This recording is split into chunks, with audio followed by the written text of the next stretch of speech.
बिस्मिल्लाहिर्रहमानिर्रहीम। अस्सलाम वालेकुम। आज के मॉड्यूल में हम एक और ग्राफ टाइप देखेंगे जिसको हम कहते हैं हिस्टोग्राम। हिस्टोग्राम स्टैटिस्टिक्स के अंदर one of the most useful concept है जिसके ज़रिए से हम फ्रीक्वेंसी ऑफ डेटा को विजुअलाइज कर सकते हैं। तो हम चलते हैं पाइथन की तरफ और डिफरेंट टाइप्स ऑफ हिस्टोग्राम्स को प्लॉट करके देखते हैं।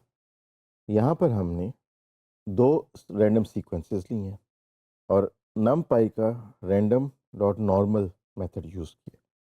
इसके अंदर हम पहला जो पैरामीटर देते हैं वो मीन होता है, सेकंड पैरामीटर स्टैंडर्ड डेविएशन होता है और थर्ड पैरामीटर में हम उसको नंबर ऑफ रैंडम सैंपल्स बताते हैं जो उसने लेने हैं।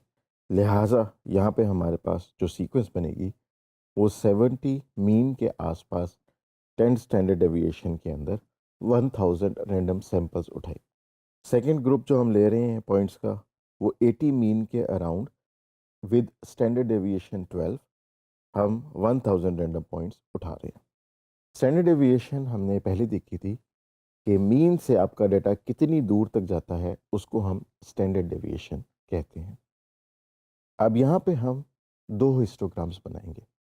हिस्टोग्राम यूजुअली एक ही कॉलम पे बनता है और क्योंकि हमारे पास दो नंपाई की अरेज हैं तो यहाँ पे हम उन दोनों के ऊपर दो हिस्टोग्राम्स बना लेते हैं और इन हिस्टोग्राम्स को हम एक ही प्लॉट के अंदर प्लॉट कर लेते हैं। यहाँ पे हम देखें तो हमने plt.hist का फंक्शन यूज़ किया और उसके अंदर जो डेटा हमने दिया है वो ग्रुप ए दिया।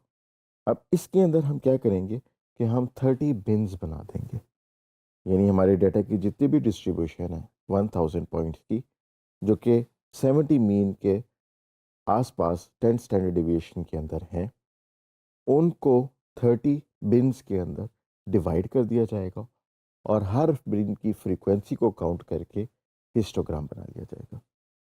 यहाँ पे हम density is equal to true कर रहे हैं जिससे हमारी एक प्रोबेबिलिटी डेंसिटी फंक्शन बन जाएगा, यानी डाटा नॉर्मलाइज हो जाएगा। फिर हमने ट्रांसपेरेंसी को 60% रखा और उसका लेबल ग्रुप ए कर दिया। सेकेंड जो हिस्टोग्राम हम बना रहे हैं उसका डाटा हम ग्रुप बी दे रहे हैं, उसके अंदर भी 30 बिन्स दे रहे हैं, उसके अंदर भी हम डेंसिटी फंक्शन दे रहे हैं। 60% ट्रांसपेरेंसी के साथ हमने ग्रुप बी रख दिया। अब चूंकि हम दोनों प्लॉट्स को इकट्ठा ही प्लॉट कर रहे हैं तो यहाँ पे हमें ट्रांसपेरेंसी का सही फ़ायदा नज़र आएगा।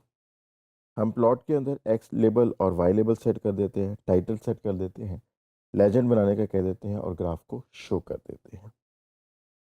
तो अब नीचे हमें हिस्टोग्राम प्लॉट नज़र आया जिसके अंदर हमें दो हिस्टोग्राम्स नज़र आ रहे हैं, एक ग्रुप ए का और दूसरा ग्रुप बी का।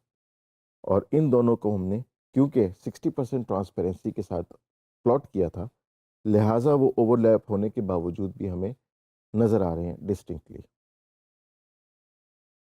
अब हम जाते हैं उस डेटा की तरफ जिसके ऊपर हम काम कर रहे थे। 5000 रोज़ का हमारे पास डेटा है, हम इसको लोड करते हैं और इसमें से 1000 रैंडम सैंपल्स उठा लेते हैं।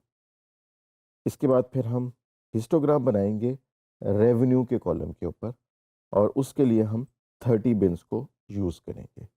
जो हिस्टोग्राम की फिगर है उसका साइज़ हमने 12/4 दे दिया। इस कोड को जब हम रन करते हैं तो हमें रेवेन्यू डिस्ट्रीब्यूशन का एक हिस्टोग्राम नज़र आ गया जिसके अंदर 30 बार्स हैं क्योंकि हमने 30 बिन्स स्पेसिफाई की थी। अब यहाँ पे हम देख सकते हैं कि रेवेन्यू की 30 इक्वल डिस्ट्रीब्यूशंस हैं और फिर हर एक की फ्रीक्वेंसी हमें बताई गई है। तो जैसे हमने कहा था कि हिस्टोग्राम बेसिकली हमें फ्रीक्वेंसीज ऑफ डिफरेंट ग्रुप्स देता है। तो हमारी जो पहली बिन है उसके अंदर तकरीबन 83 के करीब वैल्यूज़ आई हैं। हमारी सेकंड बिन के अंदर 105 के करीब वैल्यूज़ आई हैं। थर्ड बिन के अंदर 107 के करीब वैल्यूज़ आई हैं एंड सो ऑन। और ये हमारी बिन्स जो हैं ये रेवेन्यू के मुताबिक बनाई गई हैं। इस हिस्टोग्राम से हमें पता लगता है कि जो लो रेवेन्यू वाली ट्रांजैक्शंस हैं उनकी फ्रीक्वेंसी बहुत ज़्यादा हाई है, 100 के करीब की फ्रीक्वेंसी है, जबकि जो हमारी हाई रेवेन्यू वाली ट्रांजैक्शंस हैं जो कि 2000 एंड ऑनवर्ड्स ज़्यादा हैं ان کی فریکوینسی بہت کم ہے. تو اس سے ہمیں پتہ لگتا ہے کہ ہماری جو سیلز ہوتی ہیں وہ اسمال سیلز کی تعداد ہماری بہت زیادہ ہے اور لارج سکیلز کی تعداد زیادہ نہیں ہے. نیکسٹ ہم ایک اور ہسٹوگرام بناتے ہیں. یہ بھی ہم ریونیو کے اوپر بناتے ہیں اور یہاں پہ ہم ڈینسٹی کو ٹرو کر دیتے ہیں اور پھر ہم 60% ٹرانسپیرنسی کے ساتھ اس کو پلاٹ کرتے ہیں. تو اب آپ یہ دیکھ سکتے ہیں کہ یہ ڈیٹا جو ہے وہ تھوڑا سا نارملائزڈ ہے اور یہاں پہ جو ہماری ڈینسٹی ہے فریکوینسی کی جگہ وہ 0.0 سے سٹارٹ ہو کے 0.0008 تک جا رہی ہے اور ریونیو کی 30 بینس ہماری وہیں پہ موجود ہیں. نیکسٹ ہم کیا کریں گے, ہم دو ہسٹوگرامس کو اکٹھا پلاٹ کریں گے. تو ایک ہمارے پاس ریونیو آ گیا اور دوسرا ہمارے پاس 1 مائنس ڈسکاؤنٹ آ گیا. ان دونوں ہسٹوگرامس کو ہم اکٹھا پلاٹ کریں گے اور پھر دیکھیں گے کہ اس سے ہمیں کیا انفارمیشن ملتی ہے. دونوں ہسٹوگرامس کے اندر ہم نے 30 بینس بنائی ہیں اور 60% ٹرانسپیرنسی رکھی ہے تاکہ ہمیں وہ دونوں گرافس اکٹھے نظر بھی آ جائیں.